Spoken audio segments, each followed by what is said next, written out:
Hello students. तो कुछ questions करते हैं अपन जैसे इस क्लास में दोबारा। देखो पिछली बार एक चीज़ था कॉन्करेंट करके, ये वर्ड तुम्हें कई जगह मिलेगा कॉन्करेंट। इसका मीनिंग क्या होता है? इसका मीनिंग होता है कि एक पॉइंट से पास करके जाने वाले वेक्टर्स, जैसे हो सकता है वेक्टर्स हो, मतलब अभी अपन किस कॉन्टेक्स्ट में बात करेंगे, इसकी वेक्टर के कॉन्टेक्स्ट में बात करेंगे कि एक जैसे मान लो ये F1 वेक्टर हो गया, ये F2 वेक्टर हो गया एंड ये F3 वेक्टर हो गया। तो इन तीनों वेक्टर्स को हम बोलेंगे F1, F2 and F3। All these are three vectors are concurrent. एक पॉइंट से अगर पास होके वो जा रहे हैं तो उसको हम बोल रहे हैं कॉन्करेंट। आगे चल के हो सकता है ऐसा ही लाइन के कॉन्टेक्स्ट में वो बोले। लाइन के कॉन्टेक्स्ट में मतलब कि मतलब कॉन्करेंट लाइंस, मतलब एक ही पॉइंट से पास करके जाने वाली अलग अलग लाइंस। तो ऐसा भी कुछ हो सकता है, ठीक है।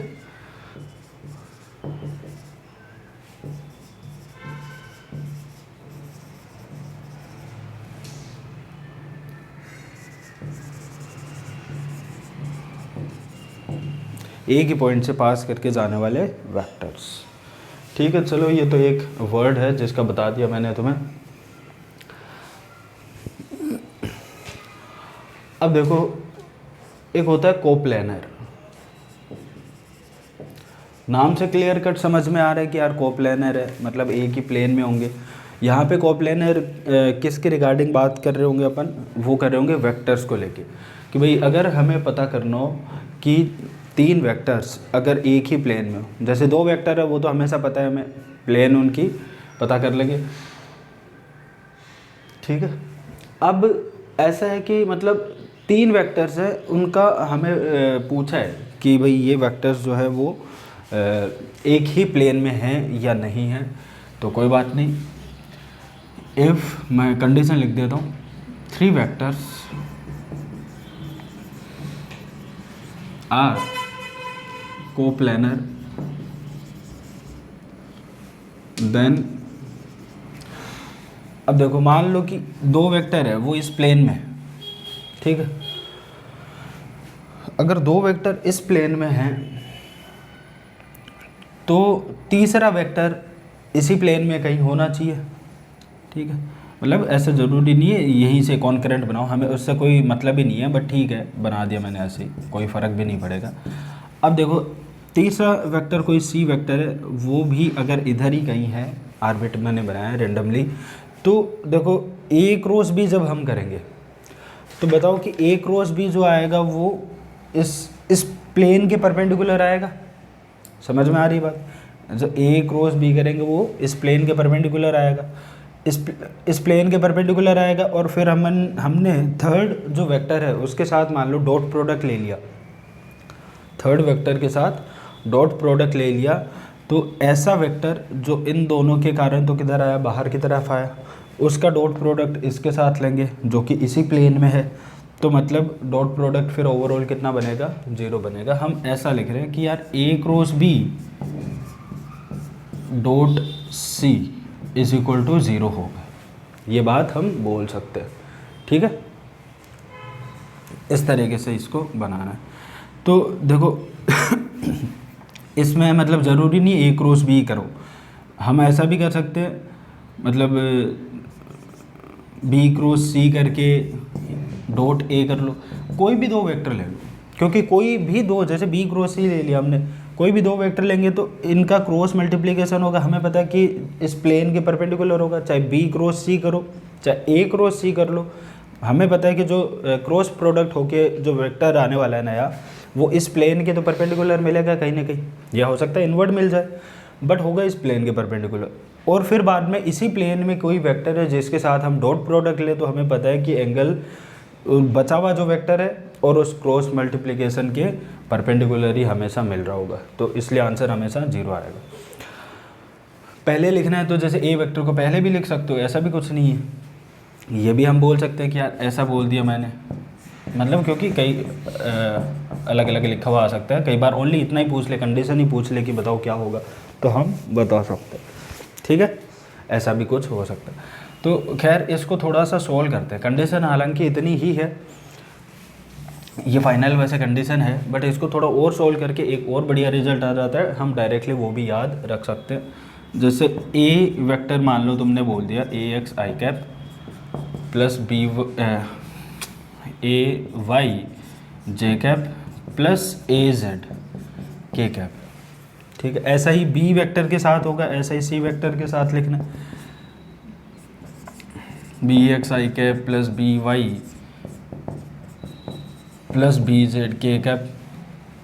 फिर हम लिखेंगे C X I cap plus C Y J cap plus C Z K cap. इस तरीके से लिखेंगे। अगर देखो इनका क्रॉस मल्टीप्लिकेशन करेंगे तो देखो कौन सी चीज़ आएगी, ए क्रॉस बी करेंगे तो ए क्रॉस बी करेंगे तो ये आएगा कि यहाँ पे I cap J cap and K cap. फिर आएगा A X A Y A Z, B X B Y and B Z, ठीक है। इसको सोल्व करेंगे तो आई कैप के साथ ये इस तरीके से कुछ मल्टीप्लाई होगा, और फिर उसका जब डॉट लेंगे हम इसके साथ तो रिज़ल्ट ऐसा कुछ आता है जिसको तुम डायरेक्टली भी याद कर लो, चाहे बढ़िया ही है यार। पूरा रिजल्ट सॉल्व करके बताना पड़ेगा क्या, ठीक है। देखो इसको सॉल्व करेंगे हम, तो मैं डायरेक्टली लिख रहा हूँ। आई कैप के साथ में तुम क्या लिखोगे बोलो, ए वाई बी जेड, ठीक है ना, minus A Z B Y, ठीक है, minus J cap A X B Z minus A Z B X plus K cap. तो क्या आएगा, के कैप में A X B Y minus A Y B X, ठीक है। इस तरीके का कुछ बनेगा। अब देखो इसका हम अगर डॉट प्रोडक्ट ले सी वेक्टर के साथ में, इसका डॉट प्रोडक्ट लेना बाकी रह गया सी वेक्टर के साथ में, तो हमें पता है कि ए क्रॉस बी डॉट सी जब करेंगे तो हमें क्या मिलेगा, इस टर्म को मल्टीप्लाई करना है सी एक्स से, इस टर्म को मल्टीप्लाई करना है फिर सी वाई से, एंड इस टर्म को मल्टीप्लाई करना पड़ेगा सी जेड से। तो फाइनली ये आएगा C X A Y B Z minus A Z B Y, इसको सी से करो सी वाई से, तो minus C Y A X B Z minus A Z B X, and फिर सी जेड को मल्टीप्लाई करेंगे हम A X B Y minus A Y B X, ठीक है। अब ये जो टर्म आई है वो देखो, अगर मतलब कि ओनली यहाँ पे C X C Y C Z आ गया, मतलब आई जे के की जगह सी X C Y C Z आ गया, ठीक है ना, इतना सा फ़र्क ये पड़ा है। तो फाइनल रिजल्ट मैं इसको हटा के ये लिख देता हूँ कि यार जब इसमें मल्टीप्लाई कर रहे थे तो आई जे क्या आ रहा है, और अभी जो इसका जो रिजल्ट आएगा, मतलब हम इसको ऐसा भी लिख सकते हैं C X C Y C Z, फिर नीचे A X A Y and A Z B X B Y and B Z. तो ये तो हमने एक ऐसे केस के लिए सॉल्व किया था। अब मान लो इसमें जैसे A cross A dot B cross C करेंगे तो रिजल्ट और भी अच्छा, वो एक ही बात होती है। इस मैट्रिक्स में भी अगर एक कॉलम को इसको ऊपर नीचे लाते हैं तो कोई फ़र्क वरक नहीं पड़ता है। तो मैं फाइनल रिजल्ट लिख देता हूँ तुम्हें, ये तुम्हें याद रखना है। ए एक्स ये थोड़ा याद करने के लिए बढ़िया है, आसानी है, उसी को मैंने ऊपर नीचे किया।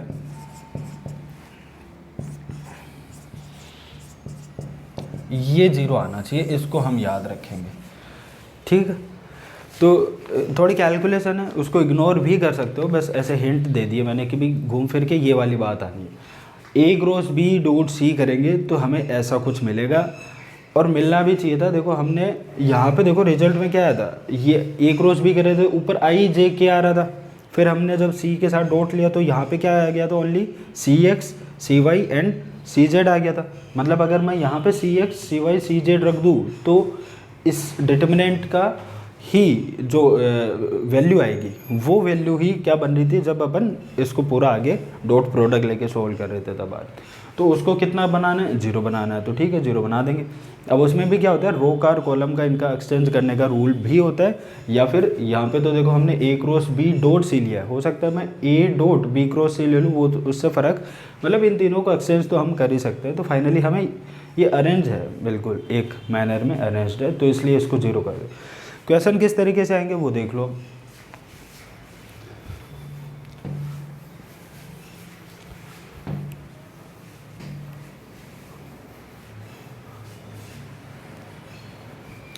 ये हमने लिखी है कंडीशन इसकी। अब क्वेश्चन मान लो ऐसा दे दिया हमें, A vector is equal to 2i cap plus J cap plus 3k cap, B vector is equal to i cap minus J cap plus k cap and C vector is equal to minus i cap plus J cap plus, यहाँ पे मान लो हमें n k cap दे दिया, ठीक है, n k cap दे दिया, and साथ साथ ये भी दे दिया all three vector A B and C vectors are coplanar, then find out the value of n की वैल्यू कितनी होगी ये बताना। तो हम इसको कैसे सॉल्व करेंगे, हम लिखेंगे कि ए X A Y A Z इस तरीके से ये बनाना है, बराबर 0 करना है। कोप्लेनर की कंडीशन लिख रहा हूँ मैं, क्या लिखूँगा, 2 1 एंड 3, 2 1 एंड 3 कोफिशिएंट लेंगे इसका, फिर आएगा 1 minus 1 and 1 and then minus 1 1 and n, ये बन गया। अब देखो इसको थोड़ा सा सॉल्व कर लेते हैं।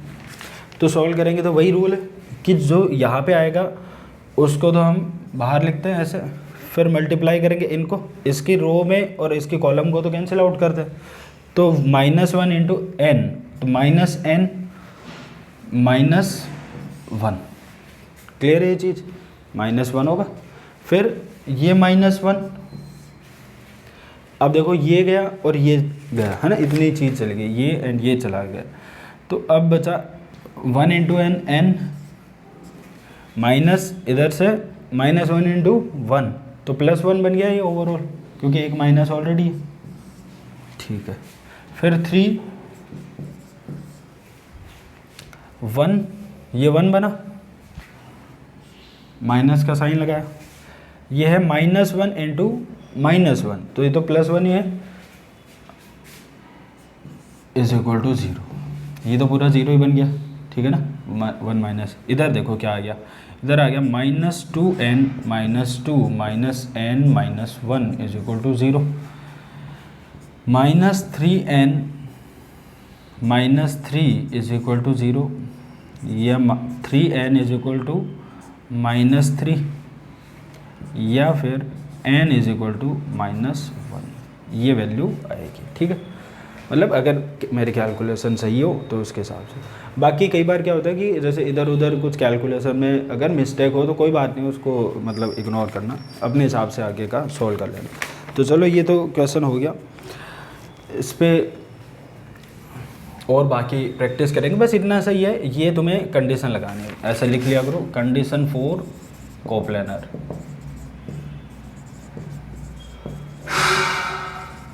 ये कंडीशन हमें लगानी है, फिर आगे सॉल्व करना है, बिल्कुल एकदम जैसे डिटर्मिनेंट को सॉल्व कर रहे थे उसी तरीके से। ए क्रॉस बी के लिए जैसे आई cap J cap and K cap था, उसकी जगह क्या आ जाएगा, वो जो तीसरा वेक्टर है उसके कोफिशिएंट्स आ जाएंगे, आई एंड जे एंड के कोफिशिएंट्स आ जाएंगे। चलो अब देखो कॉन्करेंट पे ही एक और चीज़ है कि जैसे क्वेश्चन कई बार कैसे पूछते हैं कि कॉन्करेंट है, 3 फोर्सेस दे दिया मैं, वो बोल दिया कि कॉन्करेंट है, और साथ ही साथ उसने ऐसा कुछ बोल दिया कि तीनों जो मिला के जो सम हो रहा है उनका वो क्या है, 0 आ रहा है, ठीक है।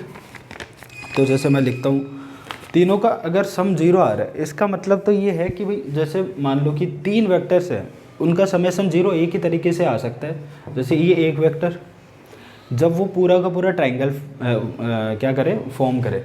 जैसे मान लो 3 वेक्टर है मेरे पास,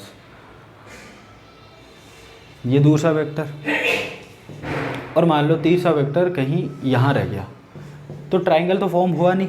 तो इसका मतलब ये मिला के नेट तो 0 बनेगा नहीं, क्योंकि अभी इस पूरे सिस्टम का रिजल्टेंट कितना होगा, रिजल्टेंट होगा स्टार्ट इनिशियल यहाँ से करेंगे टेल से, और ये हेड है, तो ये जो वेक्टर आएगा वो आएगा A vector plus B vector plus C vector, मतलब रिजल्टेंट इतना आएगा, तो 0 नहीं है।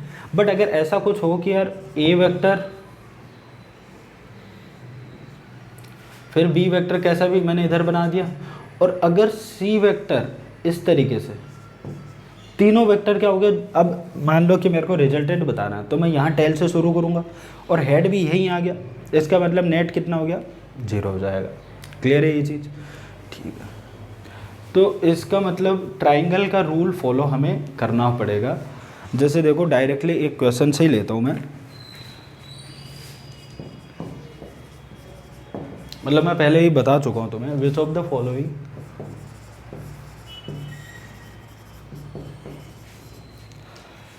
Set of concurrent forces may be in equilibrium। चलो अभी तो इसने ऐसे कुछ ये लैंग्वेज यूज कर ली यहाँ पे। अब इसका मीनिंग क्या है, पहले तो मैं इसकी बात कर लेता हूँ कि 3 फोर्स हैं जो कॉन्करेंट एक ही पॉइंट पे लग रहे हैं, ठीक है। फिर बोल रहे हैं कि वो फोर्सेज जो हैं वो फोर्सेज क्या हैं, इक्विलिब्रियम में है। इक्विलिब्रियम में है, इसका मतलब ये होता है कि नेट फोर्स जो है एफ नेट वो कितना आ रहा है, 0 बन रहा है, ठीक है। तो हमें यही बात अब देखनी है कि अब नेट 0 कैसे बनेगा। तो उसके लिए उसने 3 सेट हमें दे रखे हैं, 3 क्या 4 सेट दे रखे हैं। जैसे मान लो कि पहला F1 दिया उसने 3 न्यूटन दे रखा है। फिर उसने F2 की वैल्यू दी है हमें 5 न्यूटन, एंड देन F3 की वैल्यू हमें दी है 1 न्यूटन। अब अगर ये चीज़ 0 आनी है, इन तीनों का समेसन, मतलब ट्राइंगल का रूल अगर फॉलो होना है, तो हमें पता है कि यार ट्राइंगल की कोई भी दो साइड हमेशा तीसरे से तो क्या होगी, बड़ी होगी। एंड किन्हीं भी दो का डिफरेंस लें हम, तो वो तीसरी से छोटी भी होनी चाहिए। ये ट्राइंगल की खुद की क्या है, प्रॉपर्टी है। क्लियर है ना ये बात, ठीक है। तो अब यही चीज़ को हमें देखना भी, ट्राइंगल के साथ साथ यहाँ पे इक्वलिटी का साइन भी आएगा वेक्टर्स के लिए। वो इसलिए क्योंकि जैसे मान लो कि इधर मान लो मैंने बना दिया 5 और इसी डायरेक्शन में मैंने बना दिया 4, और तीसरा वेक्टर यहाँ से उल्टा मान लो कि इस डायरेक्शन में लग रहा है, वो है 9। तो अब देखो इनमें क्या है कि 4 + 5 मिला के तो 9 हुआ, और ये 9 के इक्वल आ गया, मतलब इक्वल आ गया। ट्राइंगल फॉर्म हो ही नहीं रहा, बट वेक्टर वाइज देखे तो क्या है, ये सेट हो रही है कि मतलब इक्विलिब्रियम नेट फोर्स तो कितना बना है इनका, 0 बन रहा है। तो इसका मतलब यहाँ पे मैं इक्वलिटी का साइन भी लगा लूँगा जब मैं वेक्टर्स की बात करूँगा, ठीक है। अब देखो इसको क्या सोल्व करेंगे, हमें चेक करना है कि बताओ कि ये तीनों सेट क्या हो सकते हैं नेट फोर्स 0 करने के लिए। तो हम चेक करते हैं, किन्हीं भी दो का सम देखो, जैसे 3 + 5 किया तो 1 से ज़्यादा है, ठीक है, यहाँ तक तो कोई दिक्कत नहीं है। 5 + 1 हमने किया तो वो ज़्यादा आ गया 3 से, ये बात भी समझ में आ रही।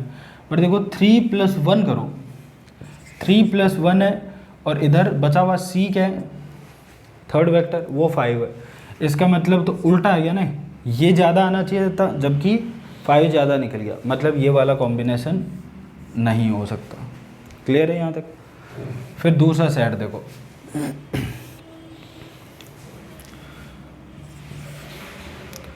दूसरा है 3, 5 and 6। 3, 5, 6 का ये मतलब है F1 3 है, F2 5 है एंड F3 6 है। अब देखो किन्हीं भी दो का सम तीसरे से बड़ा आना चाहिए, ये हमने सीखा है। तो 3 + 5 किया 8 आया, इधर है 6, 8 बड़ा है। फिर हम करेंगे 3 + 6 करके देख लो 9, तो तीसरा बच गया 5, उससे भी बड़ा है। 5 + 6 11, वो भी ग्रेटर देन 3 है। तो ये वाला जो सेट है वो बिल्कुल सही है। ठीक है, और चेक करते हैं।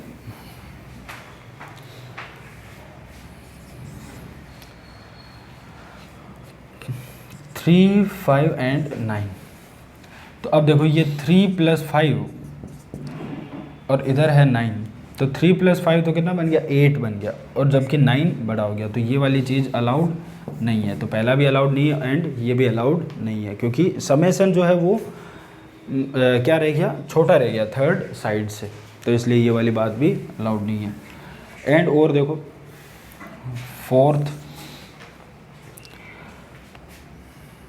3, 5 एंड 16। तो 3, 5, 16 में देखो 3 + 5 का जो सम है वो लेस देन है किससे, 16 से। तो ये वाली चीज़ ज़्यादा आनी चाहिए थी, बड़ी आनी चाहिए थी, बट आई नहीं है क्योंकि 16 ज़्यादा नहीं, तो ये वाली चीज़ भी कैंसिल आउट हो जाएगी। क्लियर है? तो ये एक देख लेना।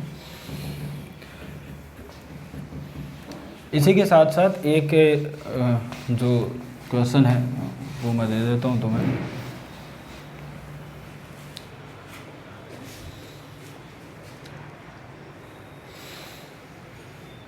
देखो पहला सेट है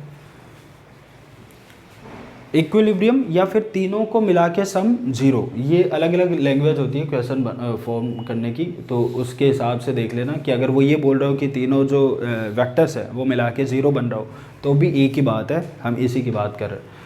मान लो ऐसा कुछ दे दिया 5, 8, 11 सेकेंड दे दिया, एक से ज़्यादा मल्टीपल करेक्ट आंसर्स हो सकते हैं इसमें, 2, 3, 5,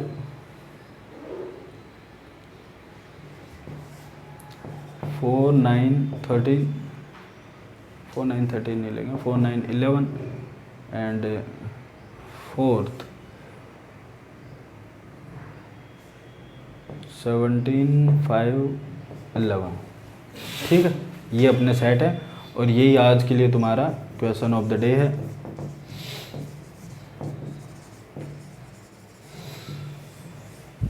ठीक है, रुको रुको। अब देखो इसमें इसके बाद में एक डीपीपी हम अभी मतलब कर लेते हैं, कैलकुलेट कर लेते हैं, सॉल्व कर लेते हैं। एक डीपीपी हम कवर कर लेते हैं ताकि अपना थोड़ा सा होमवर्क वाली चीज़ आगे बढ़े। तो डीपीपी नंबर 8 और 9 है ना, 2 है 8 और 9। एक सेकंड मैं निकाल लेता हूँ कहाँ पे 8 और 9।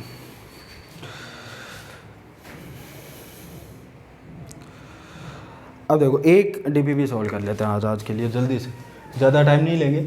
डीपीपी नंबर मैं 8 कर रहा हूँ। तो डीपीपी नंबर 8 में देखो ये जैसे पहला क्वेश्चन है, ये बोल रहे हैं कि ए वेक्टर उसने कुछ दे रखा है 2i कैप, थोड़ा सा फास्ट करना है, 9j cap plus 4k cap. तो इसने पूछा 4a वेक्टर क्या होगा, कुछ नहीं है, सिंपल 4 क्या स्केलर क्वांटिटी, उसके साथ मल्टीप्लाई कर देंगे तो ये बन गया 8i cap plus 36j cap plus 4k cap, ये तुम्हारा वेक्टर बन जाएगा। फिर इसने बोला है कि which of the following vector is equal as that of 1 metre. Equal, तो इक्वल वेक्टर क्या होता है, जैसे इक्वल वेक्टर ये उसने 1 मीटर बनाया, मतलब 1 मीटर का मतलब इसका मैग्नीट्यूड 1 मीटर है और डायरेक्शन ये। एंड इक्वल वेक्टर का हमें पता है कि डायरेक्शन वही होती है एंड उसका मैग्नीट्यूड भी वही होता है, तो ऐसा जो भी वेक्टर होगा वो इसके इक्वल वेक्टर होगा। फिर इसने बोला है कि थर्ड जो क्वेश्चन है उसमें सोल्व इसने करवाया तुमसे,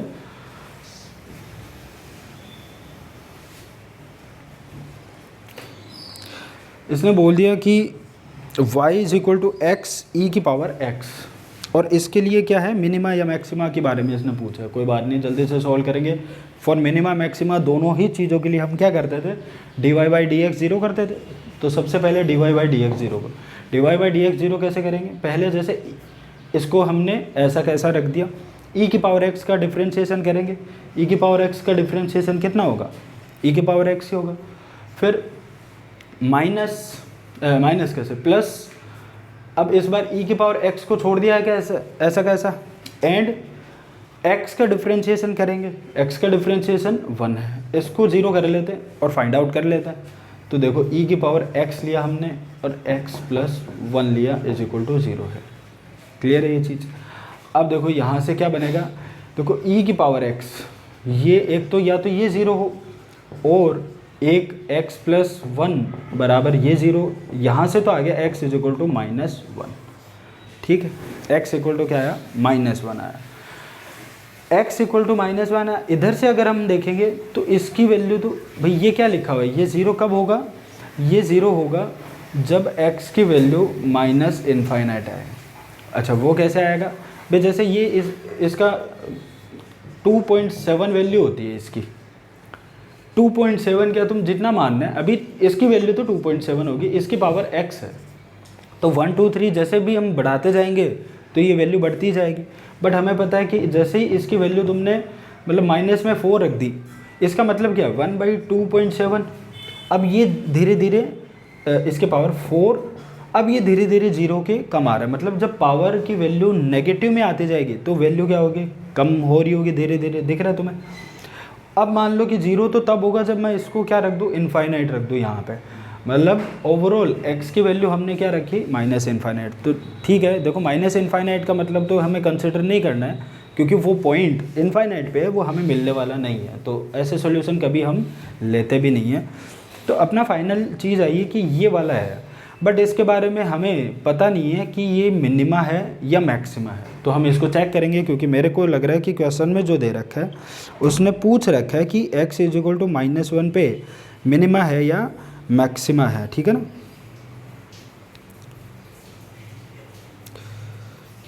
एक सेकंड, कहाँ चला गया, हाँ, तो अब इसको चेक कर लेते हैं।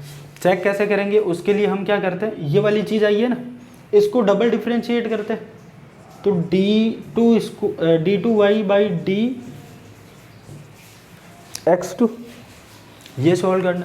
अब इसको सॉल्व करेंगे तो देखो ये है, इसका डिफ्रेंशिएशन करना है।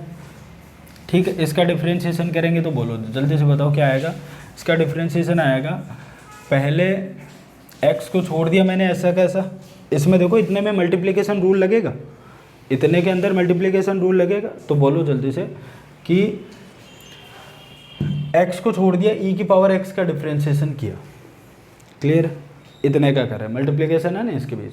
फिर क्या करेंगे, e की पावर x को छोड़ दिया एंड x का डिफ्रेंशिएशन करेंगे जो कि 1 है।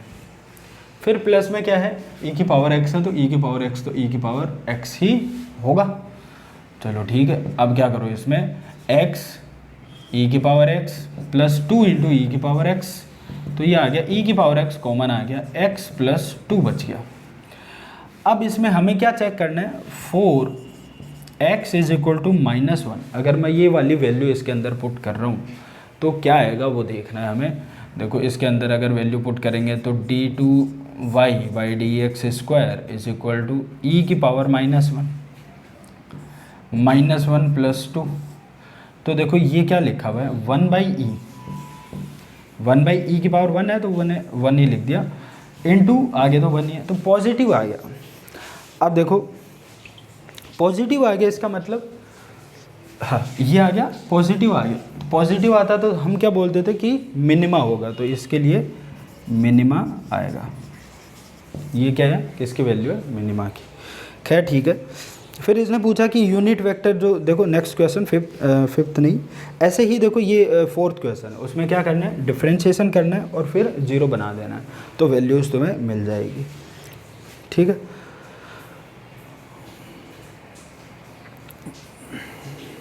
करके बताना है क्या।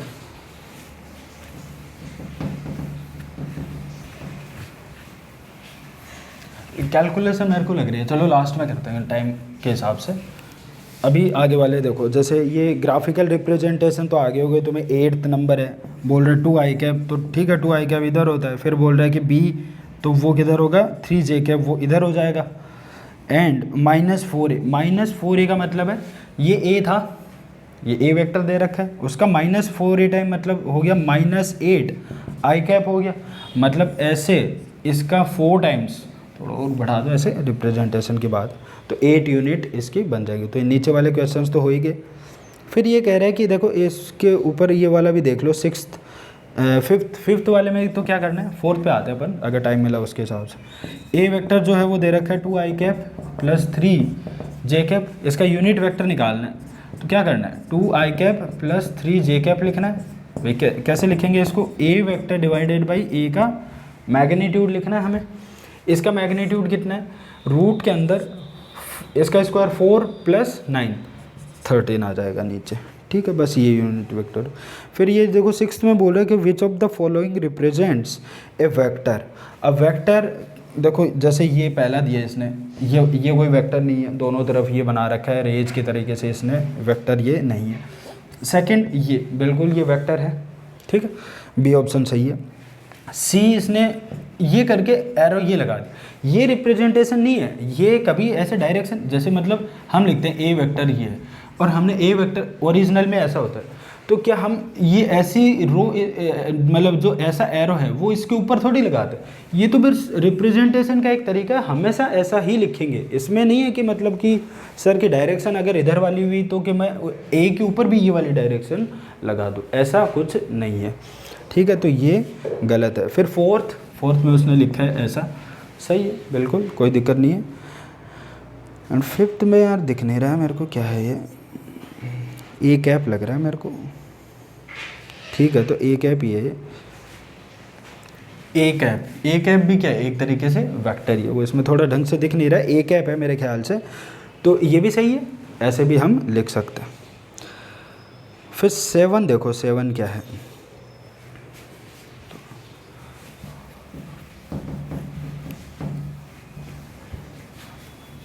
सेवन्थ नंबर क्वेश्चन कह रहा है कि एक वेक्टर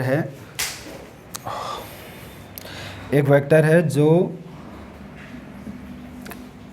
एक्स वाई प्लेन के अंदर है, पहली बात, ठीक है। अब एक्स कंपोनेंट है उसका 2, तो मतलब मैं 2i कैप लिख सकता हूँ इधर की तरफ। फिर वो बोल रहा है वाई कंपोनेंट है उसका कितना, 2√3j कैप, ठीक है। तो ओवरऑल मतलब वेक्टर कितना हो गया, वेक्टर तो ये वेक्टर है जिसका ये कंपोनेंट इतना, ये कंपोनेंट इतना, तो हम ऐसा लिख सकते हैं 2√3j कैप। क्लियर है ये चीज़। इवन इसमें तुम्हें एंगल भी पूछ सकता है, बताओ एक्स एक्सिस के साथ में एंगल कितना बनाना, तो कोई बात नहीं है, this component divided by this component, तो √3 आ जाएगा। क्लियर है ये चीज़। tan थीटा तुम कैलकुलेट कर सकते हो कि एक्स एक्सिस के साथ में कितना एंगल बना रहा है, 2√3 डिवाइडेड बाई 2 कैंसिल आउट हो गया, √3 थीटा मतलब tan थीटा जब √3 मतलब theta is equal to 60 degree, तो ये आ गया। इसका मैग्नीट्यूड कैलकुलेट करना है, वो बड़ी आसानी से तुम कर लोगे मेरे ख्याल से, है ना, ठीक है। इसका मैग्नीट्यूड पूछा है जो क्वेश्चन हमने लिया। अब देखो, अब ये जो क्वेश्चन है क्वेश्चन नंबर 4, ये दे रखा है, मान लो कि ऐसा कुछ है, y मान लेते हैं, जो भी फंक्शन है इसको मैंने y मान लिया। ये है x की पावर 5 माइनस 5x की पावर 4 प्लस 5x³ माइनस 10, ठीक है। और हमसे पूछा इसने कि है जब मैक्सिमा, कहाँ पे इसकी मैक्सिमा आएगी, चलो ये बताना। तो क्या करेंगे, देखो y डैश का मतलब एक बार डिफ्रेंशिएट करूँ मैं इसको, 5x की पावर 4, ठीक है, माइनस ये बनेगा 5 तो है ही है, फिर 4 आएगा इधर, ऐसा लिखेंगे ना, 5 × 4x³, ठीक है, प्लस 5 × 3x², ठीक है। इसको थोड़ा और ढंग से लिखेंगे, फिर ये बन गया 5x की पावर 4 माइनस 20, या फिर इसमें देखो 5 को कॉमन ही ले लेते हैं और x² को भी कॉमन ले लेते हैं, तो x² minus 4x plus 3 is equal to क्या आया, 0 बना, 0, हाँ 0 तो करना ही पड़ेगा y डैश को, तो ये बन गया। अब 5x² यहाँ से देखो क्या बनेगा, x² minus 3x minus x plus 3 is equal to 0, या फिर 5x² इसमें क्या बना ये देखो, x कॉमन लेंगे तो आएगा x माइनस 3, -1 कॉमन लोगे तो आएगा x minus 3 is equal to 0। तो ये फाइनली बन गया x minus 3 and x minus 1। कितने इसके रूट्स आएंगे, एक तो आएगा x बराबर हम 0 कर सकते हैं, एक हम x बराबर 3 करेंगे तब भी वैल्यू कितनी बनेगी 0, या फिर हम x की वैल्यू 1 करेंगे तब भी फाइनल वो उतना बन जाएगा। अब इसमें क्या है, इसमें हमें मैक्सिमा फाइंड आउट करना था, तो मैं इतनी ये कैलकुलेशन को तो मैंने फाइनल वैल्यूज़ तो पता कर ही लिया अपन ने। अब हम एक एक करके चेक करेंगे डबल डेरिवेटिव से। डबल डेरिवेटिव लेंगे इसका तो देखो कितना बनेगा, 20x की पावर 3, 20 भी नहीं रखते इसको, 5 इंटू 4 एक्स की पावर 3 माइनस 5 इंटू 4 तो था ही, इसको एक बार और डिफ्रेंशिएट करो तो कितना आएगा 3x square plus 5 into 3 into क्या आएगा 2x। हमें क्या करना है, ये 5 एंड x तो बाहर ले लेते हैं, अंदर क्या बचा 4x स्क्वायर माइनस 3x, ठीक है 3 भी नहीं है, 3 इंटू 4 है 12x, इधर से क्या बचेगा प्लस 6, ये बच गया मेरे ख्याल से, ठीक है। तो कोई बात नहीं, इसी में अब देखो एक एक करके वैल्यू पुट करो। x की वैल्यू आई है 0, 1 एंड 3, इनमें से चेक करना है। तो डबल डेरिवेटिव जहाँ पे नेगेटिव होगा वो वाली वैल्यू मैक्सिमा बनेगी। इसके अंदर मैंने 0 पुट किया, 4x equal to 0, y double dash तो 0 ही आ गया, क्योंकि 0 वैल्यू पुट करेंगे तो y डबल डैश यहाँ पे, x की वैल्यू यहाँ पे 0 पुट करेंगे तो 0 ही आ जाएगा। फिर y double dash y double dash जब x की वैल्यू हम 1 रखें, इसमें 1 रखो तो ये आएगा 5 इंटू 1 ही आ गया। फिर यहाँ पे रखो 4 इंटू 1 माइनस 12 प्लस 6, कितना आ गया ये 5 इंटू माइनस 2 माइनस 10। ये वाली वैल्यू हमें चाहिए, ये आएगी ना मैक्सिमा, क्योंकि नेगेटिव आ गया मतलब ये बनेगा मैक्सिमा, ठीक। खैर हालांकि इतना पूछते नहीं है, इसी क्वेश्चन में ज़्यादा थोड़ा पूछ लिया। जैसे 3 भी पुट कर ही लो, अब इतना ही किया तो 3 भी पुट कर लो और चेक कर लो क्या है, वो शायद पॉजिटिव आ जाएगा तो वो वैल्यू मिनिमा के लिए। चलो ठीक है, बाकी अपन नेक्स्ट क्लास में